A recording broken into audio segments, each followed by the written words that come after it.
Are you trying to establish your brand as a thought leader? Start a podcast, invite industry experts to be guests on your show, and watch your brand become the prime resource for decision makers in your industry. Learn more at sweetfishmedia.com. You're listening to B2B Growth, a daily podcast for B2B leaders. We've interviewed names you've probably heard before, like Gary Vaynerchuk and Simon Sinek, but you've probably never heard from the majority of our guests. That's because the bulk of our interviews aren't with professional speakers and authors. Most of our guests are in the trenches leading sales and marketing teams. They're implementing strategy. They're experimenting with tactics. They're building the fastest growing B2B companies in the world. My name is James Carberry. I'm the founder of Sweetfish Media, a podcast agency for B2B brands, and I'm also one of the co-hosts of this show. When we're not interviewing sales and marketing leaders, you'll hear stories from behind the scenes of our own business. We'll share the ups and downs of our journey as we attempt to take over the world. Just kidding. Well, maybe. Let's get into the show.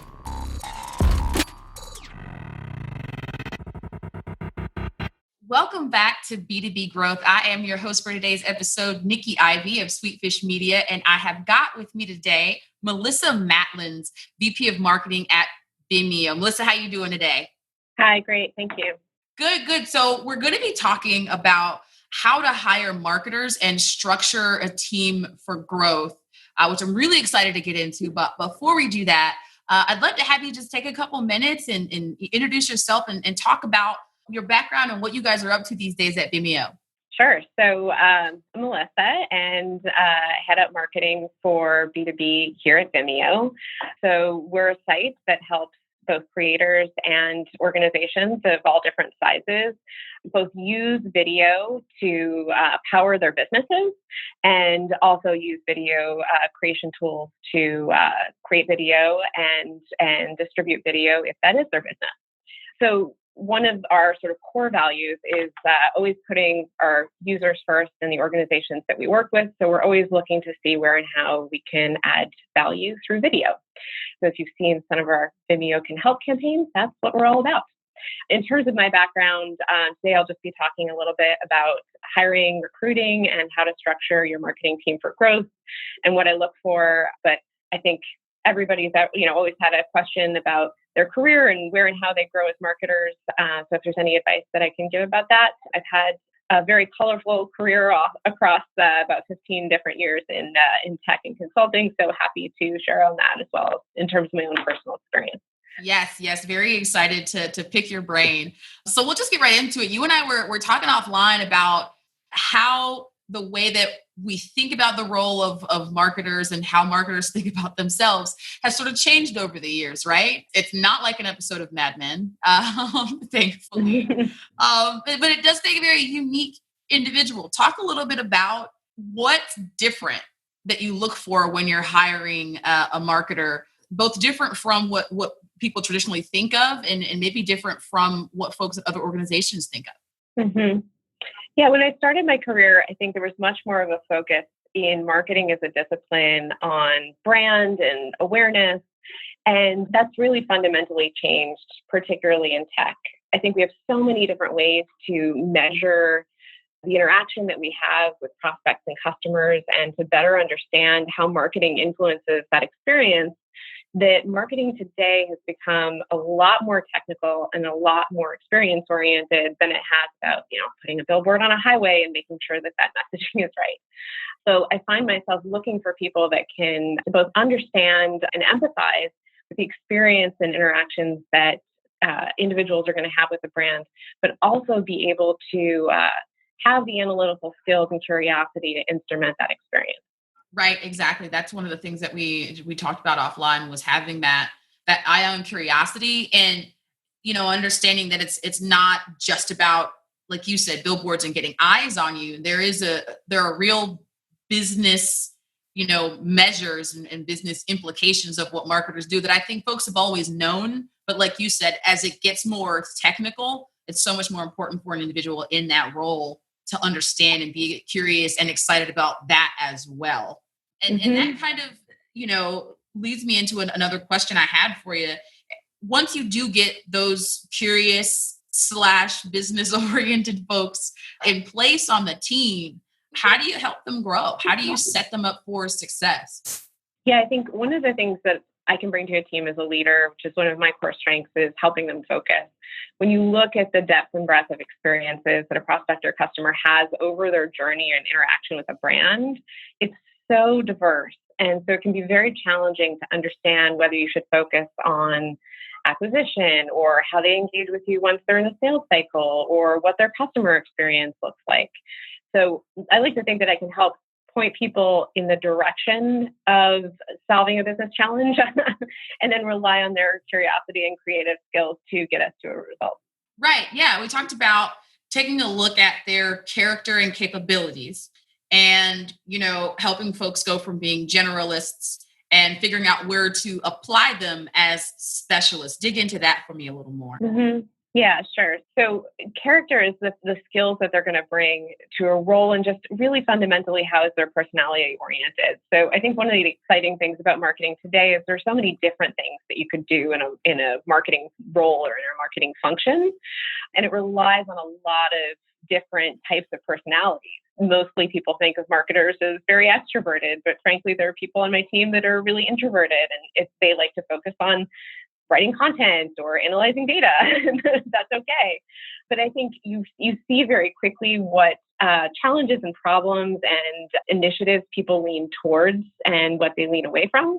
And I like to advise people, especially when they're thinking about their next marketing role or interviewing, to really figure out sort of what do they fundamentally enjoy. And I like to try to shape their roles around that. In terms of the capabilities piece, I think when I sit down and I'm either growing a team and thinking about where and how that needs to happen or structuring a team, I look first at what is our prospect to customer journey actually look like today, and where do we need to apply more effort to get impact. So that helps me to answer the question about whether or not I need more people on my team who are hunters who can function at the very top of the funnel, or people that really enjoy engaging with and nurturing communities that might be right for a customer marketing role. So I think first fundamentally about what levers can I pull along that journey that will help get us to our target, and then where and how can we bring people in that have both the mindset that we're looking for in that role and can complement the different capabilities that we already have on the team and the character that we have on that team, and then applying that to the business problem that we need on that journey or that part of the experience. Yeah. I think that is so smart. Like just using the funnel as a map for where to apply the right people. It's sort of like the way baseball teams work, right? Like we're figuring out, all right, so we're strong here. We got our home run hitters. We're losing in the, where pitchers are concerned. We're losing, at shortstop, and then figuring out, using that as a map. It's so smart. So once you've, we talked about who we're looking for. We talked about how to set those folks up for success and figure out where to apply them. What are some of the ways that you evaluate performance and talent once we've got those other two pieces in place? Mm-hmm. I think, and I've worked in HR tech also in my career. I think that there's a lot about the talent acquisition process that's a little broken. So recruiting is really, really difficult. Obviously, in the U.S., we're in a very challenging market, job market. Unemployment for people with bachelor's degrees is 2%. So the candidate is in the driver's seat in terms of what types of roles they're looking for. So the first challenge is really, are you being clear about what the opportunity is for them to grow as a marketer at your organization? So I always encourage people to probably spend more time than they would like looking in their network, working on the actual job role and responsibilities, like finding the right talent, much like marketing, starts at the top of the funnel. So let's assume that you found a great candidate. There's a couple of things that I like to do differently in the interview process that have really helped me evaluate people's skills and capabilities. The first one is having a case study style interview where they present their work in classic case study format, problem, solution, results. And usually I ask them to go through 2 projects that way. So the goal of the interview is not to evaluate the work, but to have the marketing team that sits in on the interview understand how that person looks at their work, what they feel they've accomplished in the past, what sort of initiatives or pieces of that work do they lean towards or get most excited about, and then how do they understand their impact on both the marketing as a function, that particular project, and the organization as a whole.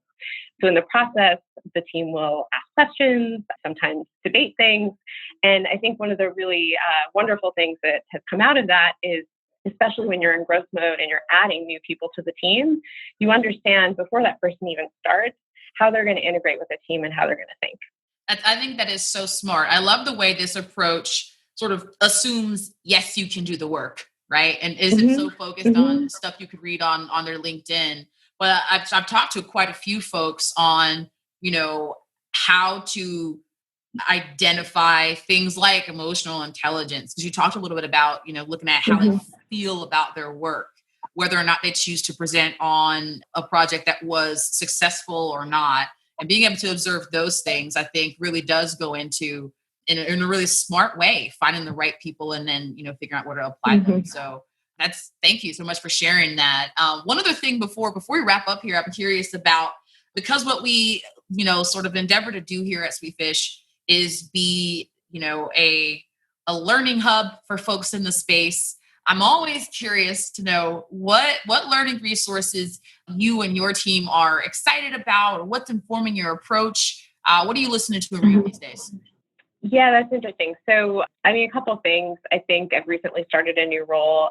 It's an old book, but it's a very good book. So I'm a huge fan of The First 90 Days. I feel like every time I go back to it as a business book, I get something new out of that. So it's become kind of a tradition before I start a new role to go back to the book and reread it. So that's definitely been on my mind. In addition to that, there's a couple online communities that I think have really, really valuable resources for people both in marketing and sales. One of them is Growth Hackers. So I think a lot of the resources there tend to be B2C oriented. I work mostly in B2B, but I think one of the things that I love about that community and some others is that it's a place for people that are curious to share knowledge. And I think it's given, me and my team ideas about where and how to ask questions differently, look at data differently. So yeah, I think that's a great one. I think HubSpot also has had a great marketing blog forever, and many of us find really great resources from there. We've recently become customers of Drift, and they're also building some really wonderful resources for B2B marketers that offer advice that sits in this underserved spot between marketing and sales that we think about a lot. So much good stuff. Thank you. I was writing all of it down, scribbling all of it down as you were talking. We know Dave Gerhardt over at Drift, so I do follow a lot of his stuff. But the first 90 days, that's something I'm excited to go check out. Listen, there's a lot that I think a lot of folks could stand to learn from you, Melissa. How do folks connect with you? Yeah, sure. So luckily I have a very Googleable name. So it's pretty easy to find me if you just look up Melissa Matlins. LinkedIn, I'm pretty active on, also recommended as a great resource if you're scouting talent. So I spend a lot of time on LinkedIn, and I'm easy to connect with there, and happy to connect with folks on LinkedIn. Sweet. Thanks so much for coming and talking to us about how to hire marketers, how to set folks up for success in terms of growing those teams. I think it's been really valuable, and it's been an absolute pleasure to talk to you today. Thanks so much, Melissa. Thank you. We totally get it. We publish a ton of content on this podcast, and it can be a lot to keep up with. That's why we've started the B2B Growth Big Three, a no-fluff email that boils down our 3 biggest takeaways from an entire week of episodes. Sign up today at sweetfishmedia.com/big3. That's sweetfishmedia.com/big3.